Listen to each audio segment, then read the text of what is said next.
Amen. Amen. Gloire à Dieu. Nous sommes bien dans la présence de Dieu. C'est une joie pour moi de voir vos visages. C'est un sujet de réjouissance. C'est une grâce d'être autour de la parole de Dieu, d'être là. Nous sommes dans la présence de Dieu. Le Père disait, réjouissez-vous dans la présence de Dieu, pas dans la mienne. C'est vrai, il faut que ça soit ici. Mais il est bon, c'est un bon signe. C'est un bon signe quand nous sommes dans un lieu et que ceux qui nous entourent se réjouissent dans notre présence. C'est important. Vous savez pourquoi? Parce que quand vous êtes dans un lieu, que vous annoncez l'évangile et que les personnes se réjouissent et vous pressent de rester, c'est la preuve que Jésus, l'Esprit de Jésus vous habite. C'est important. Jésus n'a pas besoin de nous, mais Jésus se fait connaître au travers de son Église. Et si les gens n'arrivent pas à se réjouir dans la présence de l'Église, alors je ne sais pas comment ils vont rencontrer Jésus. Je ne sais pas, Jésus se manifeste au travers de son Église. Et il est bon, ce ne serait pas normal. Ça ne serait pas normal que des gens s'ennuient dans notre présence. Ça ne serait pas normal que des gens ne soient pas convaincus de péché dans notre présence. Parce que ce n'est plus nous qui vivons, c'est Christ qui vit en nous.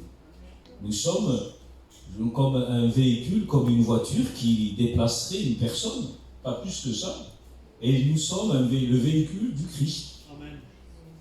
Nous véhiculons le Christ en différents lieux, là où il le veut. Alors il ne faut pas déprécier ce qui n'est pas dépréciable. Il ne faut pas tout jeter à la poubelle. Au contraire, il faut donner de la valeur à ce qui doit avoir de la valeur. Amen. Dieu donne de la valeur au corps. Dieu donne de la valeur au corps. Il a racheté notre corps. Ne savez-vous pas que votre corps est le temple du Saint-Esprit, que vous avez été racheté, que vous ne nous appartenez plus? Le corps, c'est la chair, on jette tout à la poubelle. Non, non, non, non, non. Le corps, c'est pas la chair, déjà, bibliquement. La chair, c'est la chair. C'est sarx, en grec. Sarx, c'est la chair. Le corps, c'est soma. Le corps et la chair n'est pas la même chose. C'est pour ça que la demeure du Saint-Esprit, ce n'est pas sarx, ce n'est pas dans la chair. Le Saint-Esprit demeure dans le soma, c'est le corps. Et notre corps, pas le soma. Ni la chair, ni le sang, le sarx, n'héritera pas du royaume des cieux. Mais le corps, le soma, la Bible dit, il sera transformé. Il sera transformé. Il faut valoriser. Il faut valoriser ce que la Bible valorise. On ne doit pas, déprécier ce que la Bible donne de la valeur. Et aujourd'hui, il faut prendre soin de notre corps. Parce que notre corps, c'est le temple du Saint-Esprit. On ne doit pas vêtir n'importe comment notre corps. Notre corps doit émaner la sainteté de Dieu. Amen. Notre corps ne doit pas émaner de l'impudicité. Excusez-moi, notre corps ne doit pas être moulant. Non, parce que le moulant, ça ne reflète pas la sainteté. Ce qui reflète Christ, la Bible appelle ça la pudeur, la décence, la modestie. Il faut donner de la valeur à ce que Dieu a la valeur, mais pas avec des valeurs terrestres, mais avec les vertus de Dieu. Avec les vertus de Dieu. Je suis heureux d'être avec vous ce matin. José m'a demandé de parler un peu de ce que nous avons vécu là-bas en Argentine. Et avec la parole de Dieu, on ne peut pas le faire hors de la parole de Dieu. Mais je voudrais déjà vous partager, quand je suis arrivé là-bas, Dieu m'a donné une parole de bénédiction au travers d'un frère. Ça m'a béni, vous ne pouvez pas savoir. Je vais vous la partager.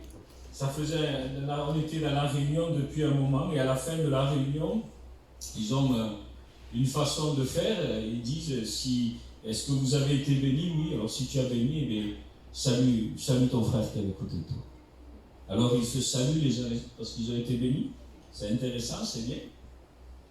Et si vous voulez, cette personne, elle est venue et elle m'a salué, elle m'a embrassé, et puis elle m'a dit quelque chose qui m'a touché. Elle m'a dit, je me rappelle parce que c'était le deuxième voyage, on était venu en 2019. Il me dit, je ne me rappelle pas de ton visage. Il me dit, par contre, il me dit, est-ce que toi tu te rappelles de ce que tu avais prêché dans cette réunion-là? Je dis non.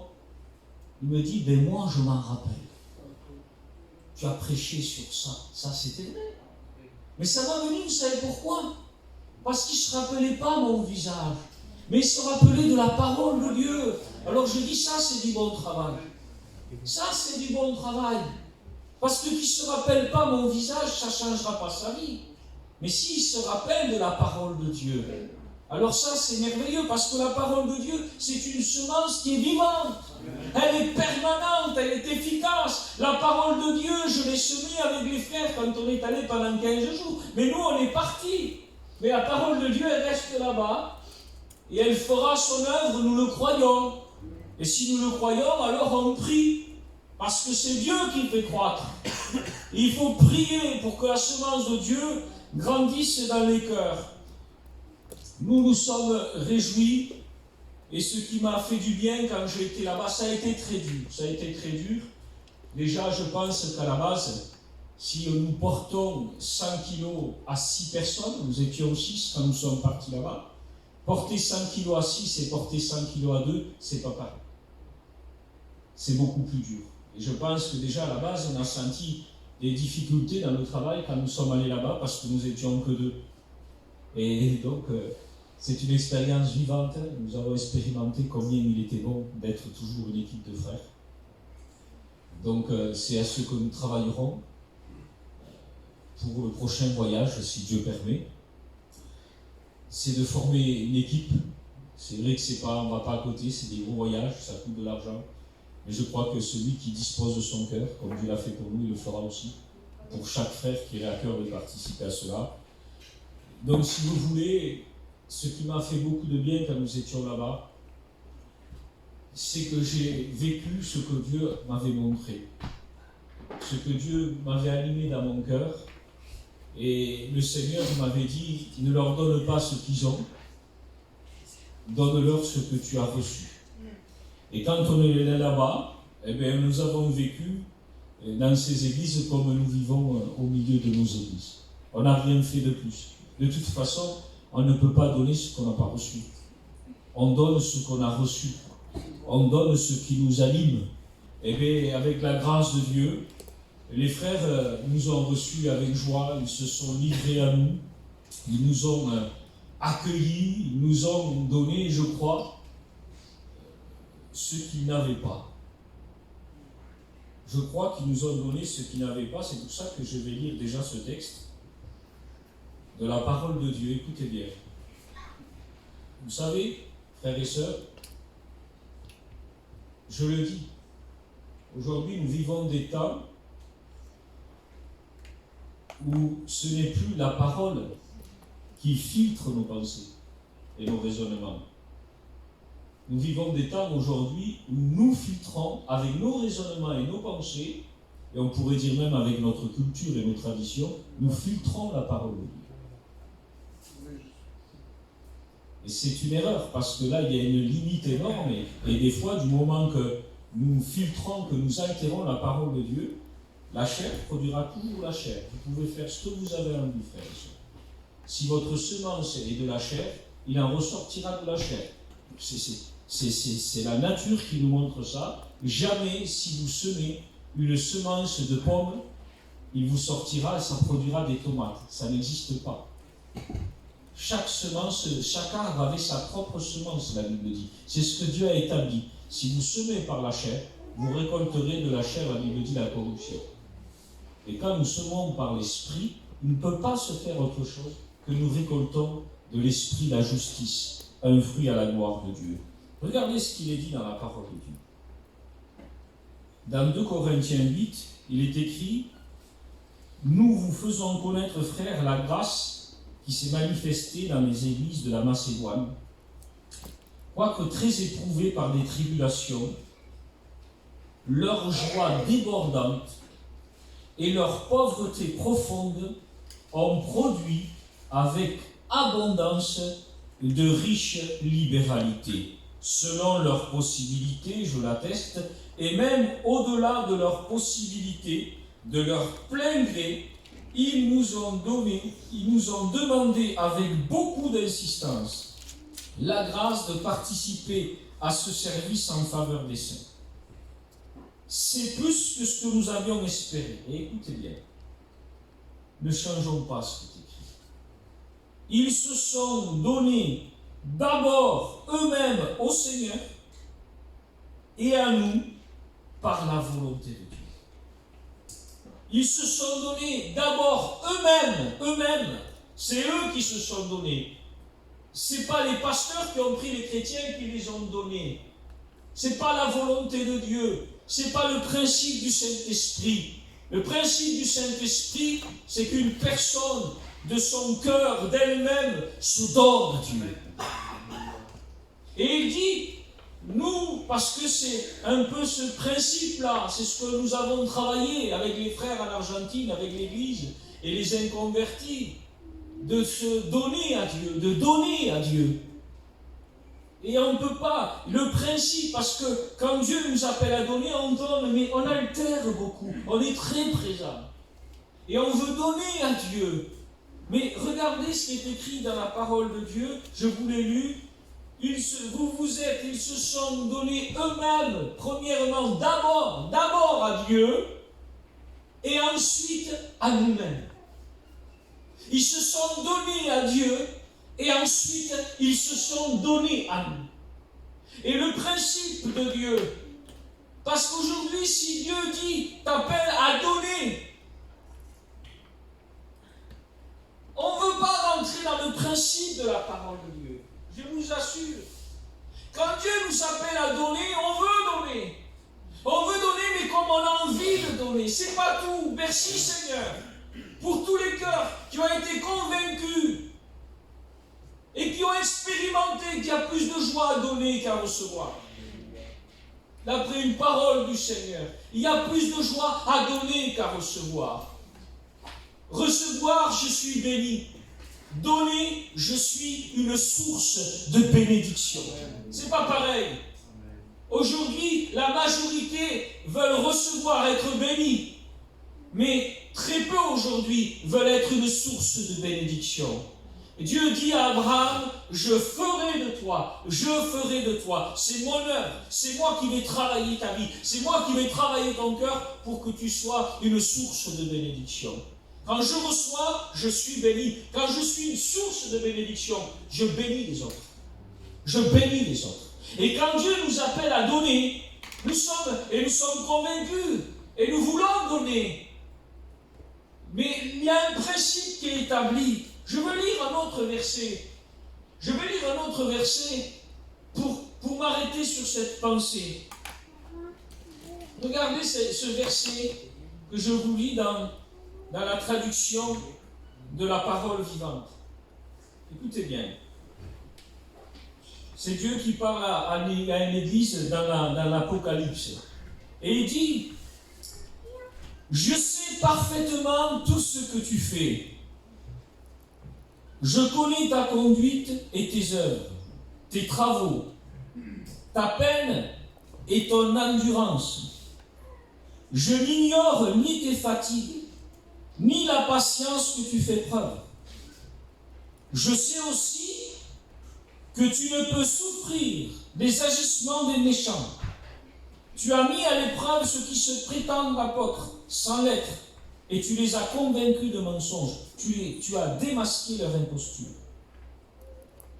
Tu as prouvé que tu savais supporter bien des souffrances et porter bien des fardeaux à cause de moi. Tu ne t'es pas découragé, tu ne t'es pas lassé. C'est merveilleux. Tu as prouvé que tu savais supporter bien des souffrances et porter bien des fardeaux à cause de moi. Tu ne t'es ni découragé, ni lassé. Cependant, j'ai un grief contre toi. Tu as abandonné ton premier amour. Tu ne m'aimes plus comme au début. Votre amour les uns pour les autres s'est relâché. C'est traduit comme ça dans cette traduction-là. La majorité des Bibles vont dire ce que j'ai contre toi, c'est que tu as abandonné ton premier amour. Et ça, tout le monde le comprend. Tout le monde sont touchés par ça. Parce que quand on parle d'amour, pour tout le monde, c'est Dieu. C'est mon amour avec Dieu. C'est ce qui se passe avec lui. Mais laissez-moi vous expliquer quelque chose ce matin, et peut-être on dira que ça ce matin. Parce que si on comprendrait ça, on vivrait différemment. On vivrait différemment. Quand on comprend ce que je vous parle ce matin, à ce moment-là seulement, on vivra en harmonie dans le corps de Christ. L'Église de Christ n'est pas un membre. L'Église de Christ n'est pas un membre. L'Église de Christ est un corps. C'est un corps et beaucoup vivent l'Évangile comme si le corps de Christ était un membre. Et je crois pour moi, dans mon cœur, c'est ma conviction, que la traduction qui exprime le plus le cœur de Dieu, la pensée de Dieu, c'est celle-là. Ce que j'ai contre toi, c'est que tu as donné ton premier amour. Tu ne m'aimes plus comme au début. Pourquoi, Seigneur, je ne t'aime plus comme au début? Pourquoi tu me dis que je ne t'aime plus comme au début? Il dit parce que votre amour les uns pour les autres s'est relâché. Ils se sont donnés d'abord eux-mêmes à Dieu et ensuite à nous. Il y a des personnes qui ne comprennent pas. Ne te précipite pas. La Bible dit quand tu rentres dans mon temple, ne te précipite pas pour offrir un sacrifice. Pour offrir le sacrifice de l'insensé. Qui vous a demandé de fouler mes parvis, de les souiller? Comprenons le cœur de Dieu. Moi, je suis là. Et tous les jours, je lis la Bible et je vis et je rencontre des gens. Et je dis, Seigneur, j'ai besoin de comprendre ton cœur. J'ai besoin parce qu'il semblerait qu'aujourd'hui, Dieu te dit, donne, tu dis, mais je vais donner. Je vais donner un champ. Je vais donner de l'argent. Je vais donner ça. T'as pas compris. Avant de donner quoi que ce soit, isolé, individuellement, si tu aimes Dieu, donne à ton frère. On se tue. On est capable de faire des kilomètres pour faire quelque chose, je le donne à Dieu. Avant tout, le véritable amour, et on le voit quand quelqu'un donne sa vie en sacrifice pour son frère. Et je le dis de la part de Dieu, tu es prêt à donner tous des sacrifices, sauf celui que Dieu te demande, c'est de donner ta vie pour ton frère. Et c'est pour ça que Dieu dit, tu ne m'aimes plus comme au début. Pourquoi? Parce qu'au début, tu vivais pour les frères. Au début, tu as donné ta vie pour le corps. Et quand il y a une œuvre de la grâce, comme il est dit dans ce texte-là, nous vous faisons connaître, frères, la grâce de Dieu qui s'est manifestée. La grâce de Dieu, quand elle se manifeste, elle se voit. Pourquoi? Parce que les frères donnent leur vie pour les frères. Il y a un culte d'adoration individuel. Comprenez bien ce matin que si je voudrais, je prendrais ma Sainte Seine seule. Vous le comprenez? Et pourquoi il y a ce jour-là? Parce que la Sainte Seine est un partage. La Sainte Seine est une communion. Quand la Bible dit si quelqu'un prend la Sainte Seine, le pain et le vin sans discerner le corps de Jésus, il prend un jugement contre lui-même. Mais qui c'est le corps de Jésus? Qui est le corps de Jésus? C'est moi, c'est qui vit, c'est la taille, c'est Joaquin, c'est l'ancien. Qu'est-ce que vous croyez? Que le corps de Jésus, c'est dans le ciel, c'est quelque chose qui a été sur la croix pendant un temps. Non, le corps de Jésus, c'est nous. Le corps de Jésus, c'est nous. Oui, Dieu t'appelle à donner sûrement. Vous comprenez que chant. Je ne sais pas chanter, j'ai une voix, c'est pas la peine. Mais il y a d'autres domaines où Dieu va m'appeler à donner. Parce qu'on n'a pas tous reçu le même don, la Bible dit. L'Église a différents besoins. Et sûrement, peut-être, si Dieu te donne à toi à donner un chant, à donner un témoignage, à donner une prière, du jeûne, de la prière, je ne sais pas. Peu importe, tu sais ce que Dieu te demande de toute façon.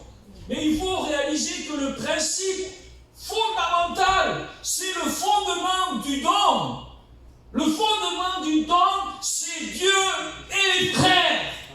C'est Dieu et l'Église. Je ne peux pas dissocier. Je me mens à moi-même quand je dis je donne à Dieu si je ne donne pas à mes frères. Excusez-moi, c'est un mensonge.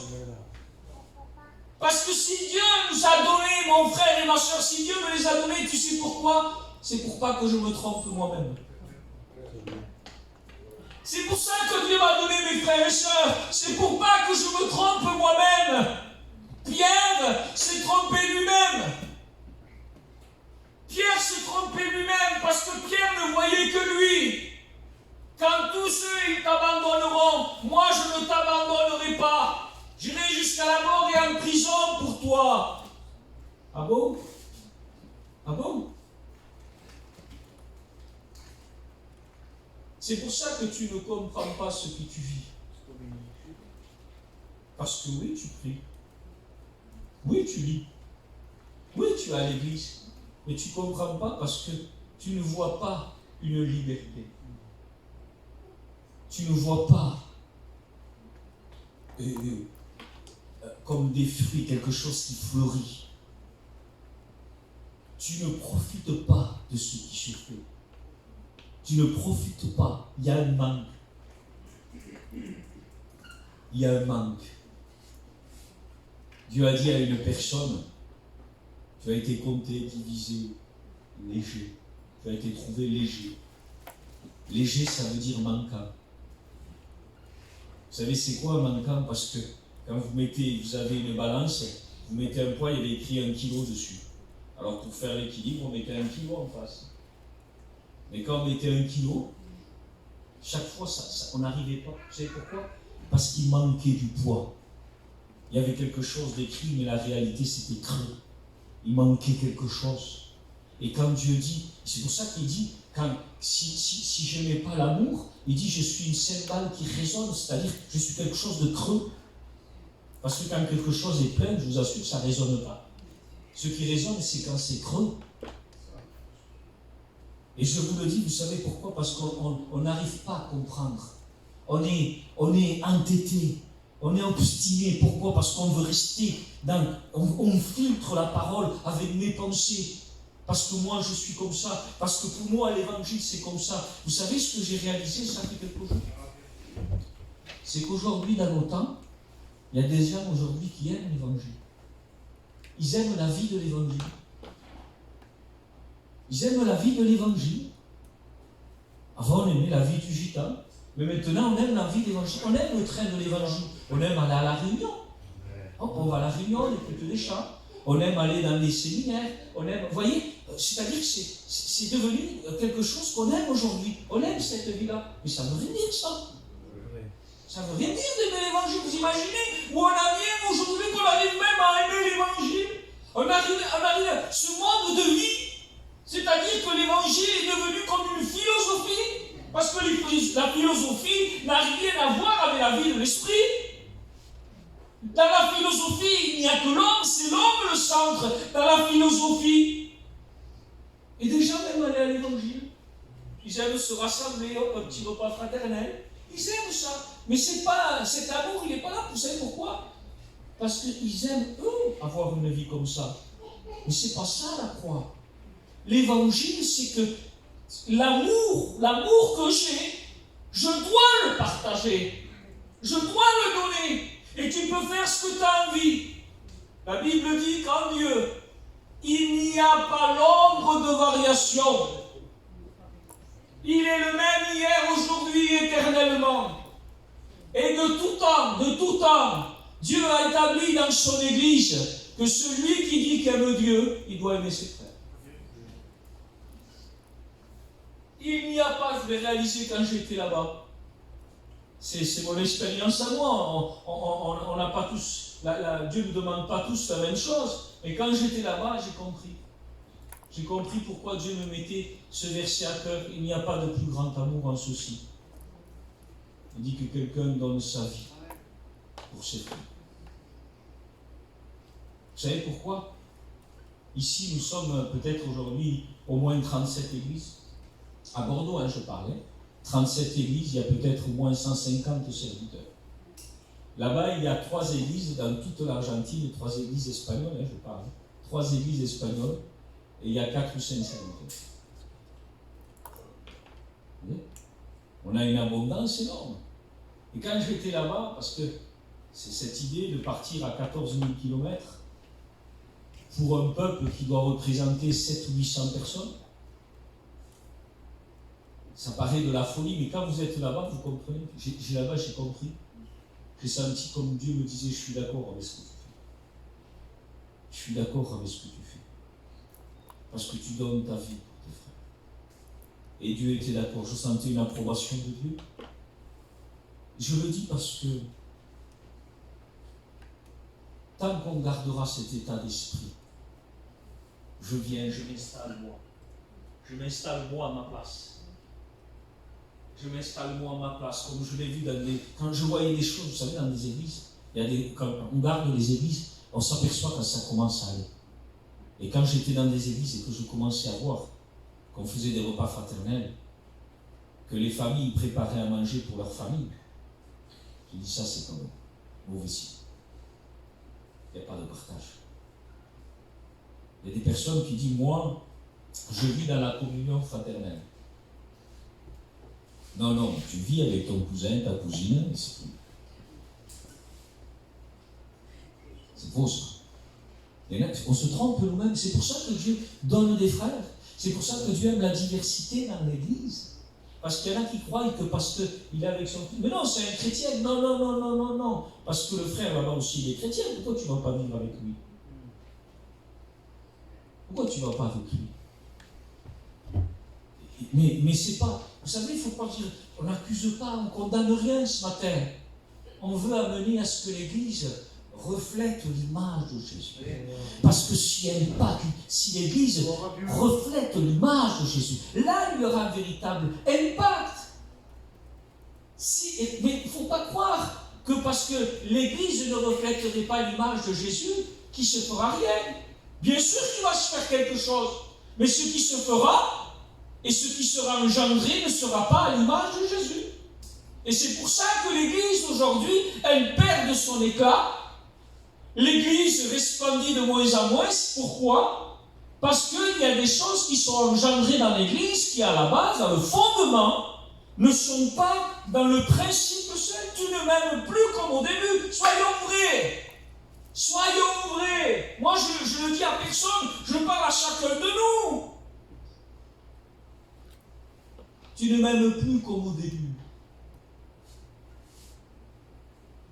Celui qui produit le fruit, la Bible dit, c'est celui qui a un cœur bon et honnête. Soyons honnêtes devant Dieu. Aujourd'hui, vous savez que pour que ça change, ça tient du miracle. Je ne sais pas s'il est plus facile de voir un aveugle qui voit aujourd'hui que l'Église revienne au véritable amour. C'est un miracle qu'il faut aujourd'hui. Pourtant, je vous assure, je ne suis pas en train de dire qu'il n'y a rien, et je ne m'adresse pas qu'à cette église, c'est Dieu qui me met ces paroles dans mon cœur. Parce que quand je suis allé en Argentine, je me suis dit, Seigneur, dans le monde entier, l'église est dans le même état. Ils ont le même besoin. C'est normal, vous savez pourquoi?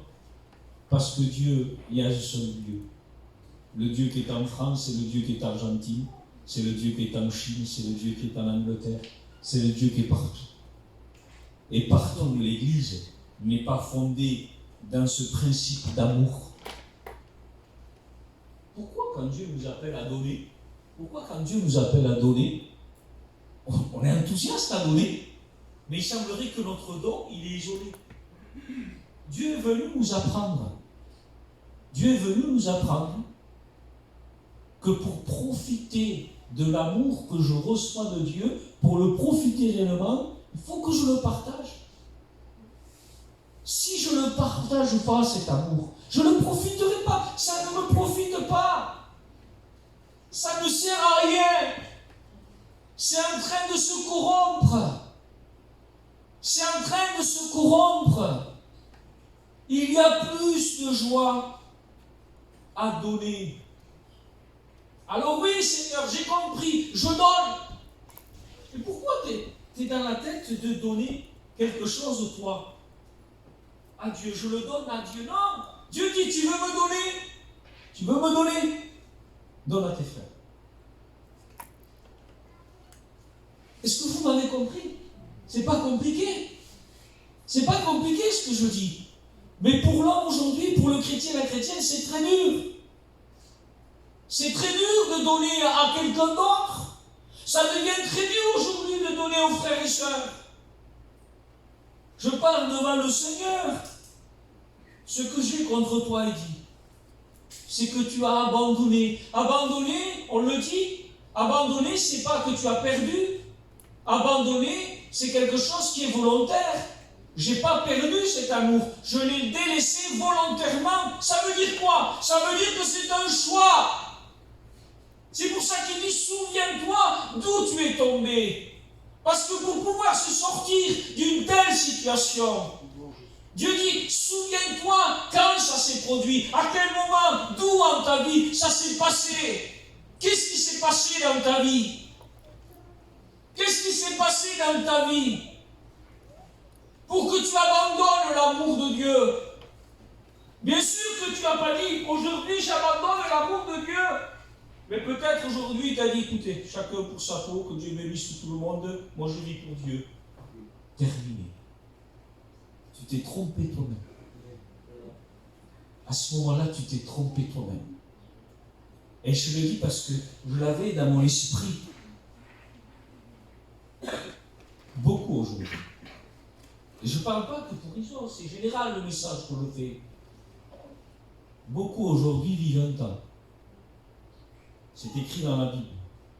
Dieu dit, je lui ai donné du temps pour se repentir. Et beaucoup aujourd'hui marchent face au retour de Jésus. Jésus revient, et puis chaque jour on peut quitter la terre.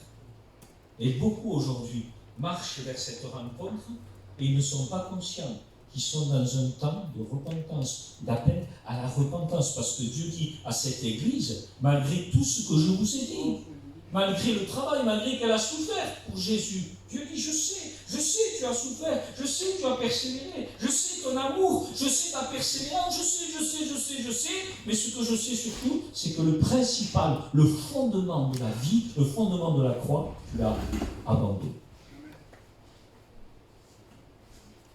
Et c'est ce que je veux dire et je le répète. Abandonner, c'est un choix propre. C'est un choix propre. Alors, qu'est-ce qui t'a amené à faire ce choix? C'est un papier qui était dans la Bible. Et je trouve qu'il est bien. Parce que quand je dis, tu as fait un choix, vous comprenez qu'on ne peut pas justifier, un chrétien ou une chrétienne qui a décidé d'abandonner le véritable amour. Ça ne se justifie pas. Mais on peut parler peut-être de la pierre qui t'a fait trébucher. De la pierre, on pourrait parler parce que j'ai écrit des choses et je voudrais ce matin qu'on soit encouragé parce qu'on sent quand même, que c'est une pensée de Dieu. Ça fait quelque temps, je l'ai vu et quand je suis allé là-bas, en fait, je me suis aperçu que Dieu me préparait aussi pour parler de ça en Argentine, de donner à Dieu. On sent que chaque chrétien qui prend la décision de donner à Dieu, on sent que c'est une source qui jaillit au milieu du désert dans l'Église. Chaque fois qu'il y a un lieu où le chrétien décide de donner, de partager cet amour-là, c'est une source qui jaillit. Un chrétien qui prend la décision de donner, il devient une source de bénédiction. Et on sent aujourd'hui dans l'Église qu'il y a des sources de bénédiction qui ont jailli. On le ressent. Il y a un mouvement de vie qui se fait. Et aujourd'hui, c'est pour ça que je parle de ça ce matin, il ne faut pas le limiter. Je voudrais vous lire un texte qui se trouve dans Hébreux 12. Et je termine avec ça. Est-ce que vous comprenez ce matin la pensée de Dieu, frères et sœurs? Amen. Qu'est-ce qu'il a fait? Souviens-toi d'où tu es tombé. Souviens-toi d'où tu es tombé. Rappelez-vous ce que parlait le frère il y a quelque temps. Le règne de Saül, je crois, et le frère disait, il a duré 40 ans. Le règne de Saül a duré 40 ans. Le Saint-Esprit est resté dans Saül que 2 ans. C'est ce que tu disais. Il ne faut pas se tromper. Le frère à la blanche, la dernière fois, il disait, Samson ne se doutait pas que l'Esprit de l'Éternel s'est retiré de lui. Je vous assure que c'est important. Nous le disons. Je lisais ce texte aujourd'hui, écoutez bien. Dans Hébreux 12, il est écrit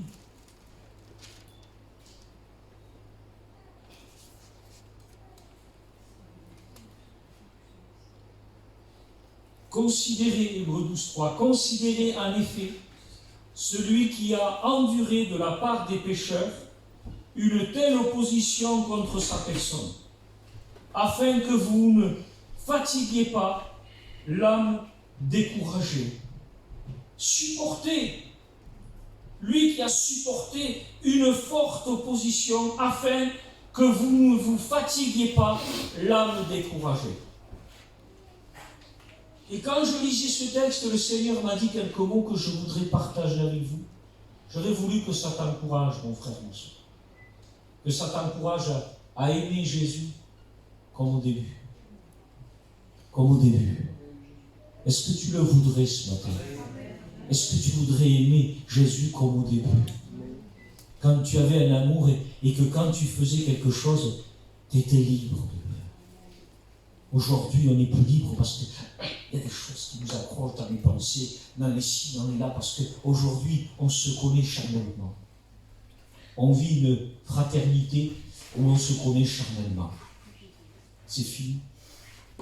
Pourtant, la Bible dit aujourd'hui, on ne se connaît plus de la même manière. Même si nous avons connu Christ selon la chair, aujourd'hui, c'est fini.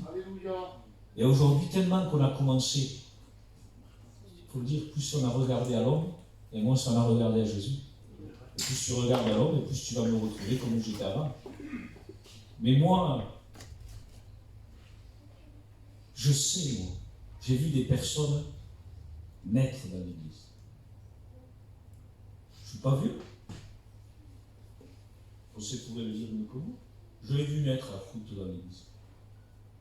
Je ne suis pas vieux, mais j'ai vu naître aussi à Louis dans l'église. Et comme je les ai vus naître, je sais ce qu'ils ont reçu de Dieu. J'ai vu la semence qu'ils ont reçue de Dieu. Je le sais. Regardez ce que Dieu m'a dit. Christ a supporté une forte opposition de la part des pécheurs. Il dit, je vous dis cela afin que vous ne fatiguez pas l'âme découragée. Dieu m'a dit, et j'ai écrit, je ne dois pas m'arrêter à cause du méchant. Mais je dois continuer à cause du malheureux. Amen. Je vous assure que c'est important. Les malheureux ont soif. Les malheureux et les pauvres ont soif. Leur gorge est desséchée. Leur langue est desséchée. Et il n'y a point d'eau. Il n'y a pas d'eau. Pourtant, je vous assure que je connais les semences et je sais ce que les frères ont reçu. Je vous assure. Je ne dois pas m'arrêter. Souviens-toi d'où tu es tombé. Je ne dois pas m'arrêter à cause du méchant, mais je dois continuer à cause du malheureux. Alors j'ai lu dans Romains 9, 22, 23, et j'ai écrit, je dois être conscient que dans le monde et dans l'Église, il y a des cœurs qui veulent de Dieu, et d'autres qui n'en voudront jamais. Je ne dois pas m'arrêter à cause de ceux qui ne voudront jamais de Dieu, mais je dois continuer à cause de ceux qui veulent de Dieu. Amen. Amen. Le diable veut me décourager à aimer, à croire en l'homme, en me faisant regarder au méchant. Il veut me faire oublier que ce n'est pas parce que certains sont méchants que tous les hommes sont corrompus. Alors il y a peut-être un motif sur le terre. Un motif qui ne justifiera jamais ce que tu as fait. Pourquoi on dit que ça ne pourra pas se justifier? Parce que Dieu t'appelle à la repentance. Dieu t'appelle à la repentance. Et quand Dieu dit, si tu ne te repens pas, j'ôterai le chandelier, quand il faut se repentir, c'est parce qu'il y a péché. Et s'il y a péché, on ne peut pas rentrer dans le royaume des cieux. C'est pour ça qu'aujourd'hui, je le dis, bien sûr que peut-être, moi-même, j'ai eu une réaction, j'ai eu un mot, j'ai eu une attitude, peut-être qui t'a découragé et qui a fait que tu as abandonné. Mais Dieu ne m'appelle pas à moi à la repentance. Dieu t'appelle à toi. Parce que c'est ta responsabilité à toi si tu as enterré ton talent.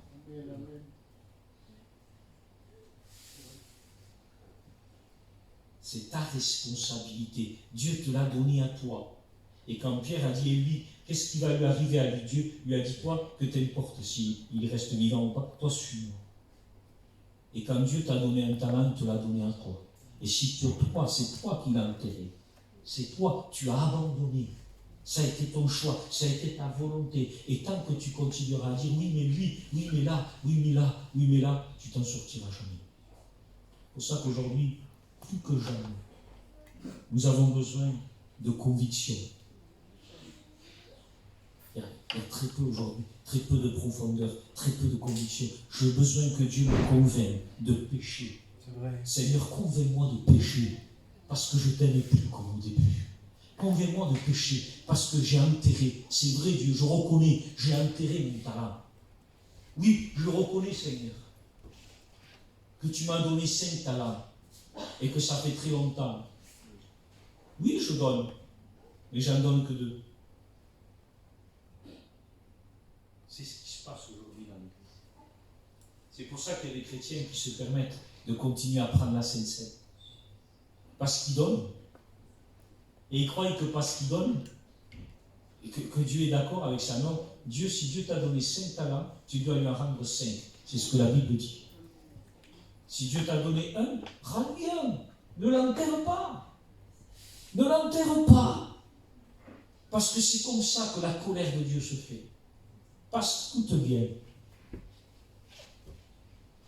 Peut-être que tu n'y penses pas. Peut-être que tu souffres parce que tu y penses tous les jours. Il y a des foyers qui t'attendent. Il y a des maisons qui meurent de soif et qui t'attendent. Et toi, tu passes ta vie, Seigneur, est-ce que je t'aime? Seigneur, comment est mon cœur avec toi? Seigneur, est-ce que je suis assez saint? Tu penses qu'à ça, tu penses qu'à ça. Tu n'es pas animé de l'Esprit de Dieu. Parce que ce que l'Esprit de Dieu veut, et quand il nous anime, on pense à notre prochain. Oui, mais si je vais vers les autres et mon intimité, tu n'as rien compris. La véritable intimité, l'intimité authentique, te poussera toujours vers le prochain. C'est comme ça qu'on voit qu'on vit une véritable intimité. C'est comme ça qu'on voit qu'on ne se trompe pas par des faux raisonnements. C'est parce que notre vie secrète nous pousse vers notre prochain. Amen. Oui, mais alors comment je fais à Dieu? Je ne donne jamais rien. Si je suis tout le temps, si je suis là-bas, alors je ne donne jamais rien. Si je donne toujours à mon frère. Tu n'as rien compris encore. Lis la Bible. Vous savez ce que je faisais beaucoup au début, avant de lire la Bible? Je disais, Seigneur, je priais. Et je disais, Seigneur, fais-moi comprendre les Écritures. Que le Saint-Esprit me fasse comprendre les Écritures. Et tu comprendras. Je lui donne un verre d'eau, je lui donne des vêtements, je lui donne une visite parce qu'il est malade, je lui donne une visite parce qu'il est en prison. Et Jésus dit, chaque fois que vous l'avez fait un de ces plus petits, c'est à moi que vous l'avez fait. Il est là, le principe de Dieu. C'est que si je veux donner mon amour à Dieu, donne-le à tes frères. Non, mais moi c'est Dieu, moi c'est mon intimité. Non, donne-la à tes frères, écoute Dieu.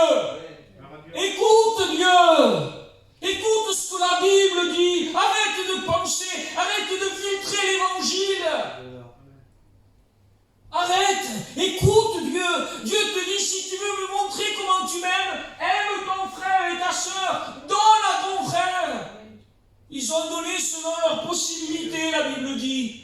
Et même au-delà, les frères, ils sont partis travailler de l'aéroport. Ils nous ont laissés à l'aéroport, et de l'aéroport, ils sont partis. Ils n'ont pas travaillé pendant 15 jours. Je vous assure, ça représente beaucoup pour eux. Parce que chaque semaine, ils partent pendant 3-4 jours, à 1000 km de chez eux, pour gagner de quoi manger. C'est comme ça là-bas. C'est des pays pauvres. Ils sont restés 15 jours sans travailler. Pour ainsi dire, ils nous ont fait manger tous les jours.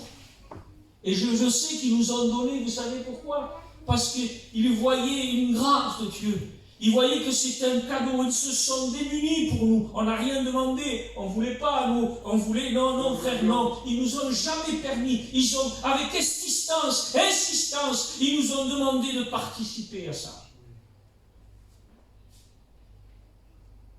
Et il faut, je crois que, voilà ce que Dieu a voulu dire ce matin, il l'a dit. Et je crois que si Dieu parle comme ça, c'est parce que, je crois que, même c'est vrai que nous, si nous vivons des temps d'apostasie, c'est vrai, mais je crois qu'il y a des âmes encore à sauver. Tant que l'Église est là, c'est parce qu'il y a une âme à sauver. Je ne sais pas où elle se trouve, je ne sais pas où elle est, mais ce qui est important, c'est de réaliser ça à ceci, frères et sœurs. Si vous êtes un, à ceci. Si l'Église, elle est une, l'Église, elle peut être une. C'est comme ça qu'on chantait un vieux chant. Nous sommes un dans un lien d'amour. Nous sommes un dans un lien d'amour. C'est un vieux chant. Nous sommes un dans un lien d'amour. Dieu le sait. Je ne dis pas que tu n'aimes pas Dieu. Je ne dis pas que tu n'aimes pas Dieu. Mais je dis qu'il faut aimer Dieu selon la Bible. Si tu dis que tu aimes Dieu, écoute-moi. Donne ce que tu veux à Dieu, ça ne me regarde pas, moi. Mais c'est mon devoir de prédicateur d'apporter un enseignement qui était selon les Écritures. La première à qui tu dois donner, si tu veux donner à Dieu, le premier à qui tu dois donner, c'est à ton frère et à ta soeur.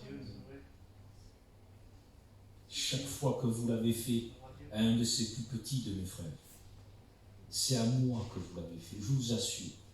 On est disposé à donner beaucoup à Dieu seul. À Dieu. À Dieu. Alors je crois qu'aujourd'hui, peut-être, il faudrait un temps. C'est un retour, hein.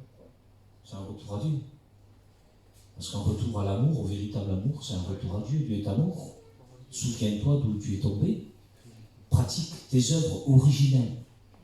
Pratique tes œuvres du début. Pratique tes œuvres du début. Rappelle-toi. Un serviteur de Dieu dit des fois, il n'y a pas besoin de coups de bâton, hein, pour amener un chrétien, pour le relever, pour l'amener à la repentance. Des fois, un simple souvenir. Timothée, souviens-toi de Jésus. Souviens-toi de Jésus. Qu'est-ce que ça m'a fait du bien? Quand ce frère m'a dit, je ne me souviens pas de ton visage, mais je me souviens du message que tu as.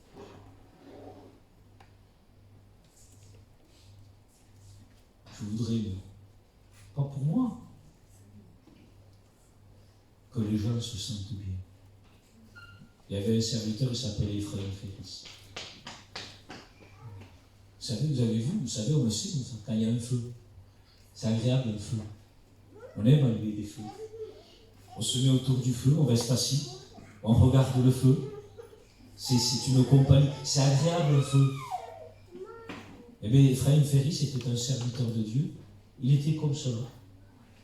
Vous avez un désir, vous voyez, comment je voyais Ephraim? Je voyais quelques canapés, du café, le frère au milieu et tout le monde autour. Et on n'avait plus envie de rien faire. On était bien dans sa présence. On était bien dans sa compagnie. Vous savez pourquoi? Parce qu'en lui, on voyait Jésus. On voyait Jésus. c'était une source d'amour. C'était une source d'amour. Il n'y avait que ça. Il n'y avait que ça. C'était une source d'amour. Il venait, le peuple était rafraîchi, le peuple était enlevé de ce fardeau-là. Vous voyez? Demandons à Dieu le cœur bon et honnête, la bonne terre, celle qui porte du fruit. C'est celui qui est honnête et qui reconnaît. Tu sais comment tu agissais au départ. Tu sais comment tu aimais au départ. Tu sais la valeur que tu donnais à un frère et une sœur au départ. Alors on va prier Dieu quelques instants si vous voulez. Nous inclinons devant le Seigneur.